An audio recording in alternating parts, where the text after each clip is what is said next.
بسم اللہ الرحمن الرحیم۔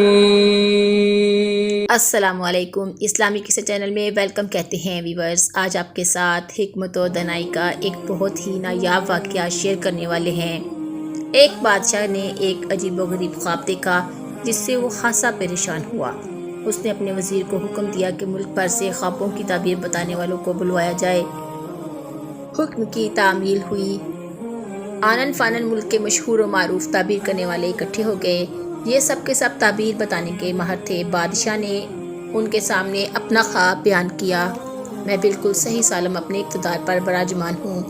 اچانک میرے دانت یک کے بعد دیگرے گرنے شروع ہو گئے، حتیٰ کہ میرے منہ میں کوئی بھی دانت باقی نہیں رہا۔ جب معبرین خواب کی تعبیر بتانے والوں کے سامنے یہ خواب بیان ہوا تو اکثر و بیشتر نے بادشاہ کے خواب کی کوئی نہ کوئی تعبیر بیان کی تاکہ بادشاہ کی پریشانی دور ہو جائے۔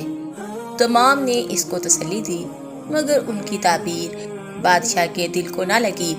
انہی معبرین میں سے دو آدمی ایک گوشے میں خاموش بیٹھے تھے۔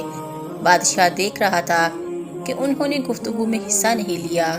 بادشاہ نے ان کو مخاطب کر کے کہا، سب لوگوں نے تعبیر بیان کی ہے، تم کیوں نہیں بولے؟ تم بھی اس خواب کی تعبیر بیان کرو۔ ان میں سے پہلا کہنے لگا، جناب، مجھے اس خواب کی تعبیر بیان کرتے ہوئے نہایت افسوس ہو رہا ہے، مگر کیا کیا جائے، حق تو بیان کرنا ہی پڑتا ہے۔ بادشاہ نے کہا، ہاں ضرور بتاؤ کیا تعبیر ہے جناب بادشاہ سلامت۔ آپ کی تمام اولاد آپ کی آنکھوں کے سامنے یکے بعد دیگرے وفات پا جائے گی۔ یقیناً آپ کو اس سے نہایت غم اور رنج ہوگا، جس سے آپ بھی وفات پا جائیں گے۔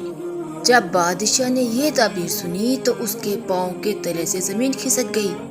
اس کو نہایت صدمہ ہوا۔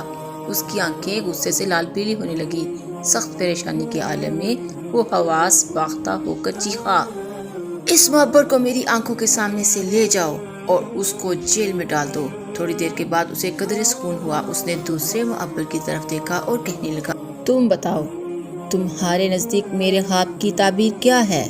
اس نے کہا، جناب بادشاہ سلامت، آپ نہایت لمبی عمر پائیں گے، اپنے خاندان کے تمام افراد سے لمبی عمر، اور آپ کے خاندان کا ہر فرد یہ خواہش اور تمنا رکھتا ہے کہ آپ ان سب سے زیادہ لمبی عمر پائیں۔ ناظرین، اس تعبیر کا بھی مفہوم وہی ہے جو پہلے معبر نے بتائی تھی، یعنی خاندان کے سارے افراد سے زیادہ عمر بادشاہ کو نصیب ہوگی اور بقیہ سارے لوگ اس کی آنکھوں کے سامنے مر جائیں گے۔ بادشاہ نے سنا تو اس کی تمام تر پریشانیاں دور ہو گئیں۔ چنانچہ اس نے وزیر کو حکم دیا کہ اس کو شاہی جوڑے اور انعام و اکرام سے نوازا جائے۔ اگر ہم تھوڑی دیر کے لیے غور کریں تو دونوں معبرین کے کلام میں کوئی فرق نہیں، مگر آدمی کی ذہانت اور دانائی اس کو بہت سارے مسائل سے نجات دلاتی ہے۔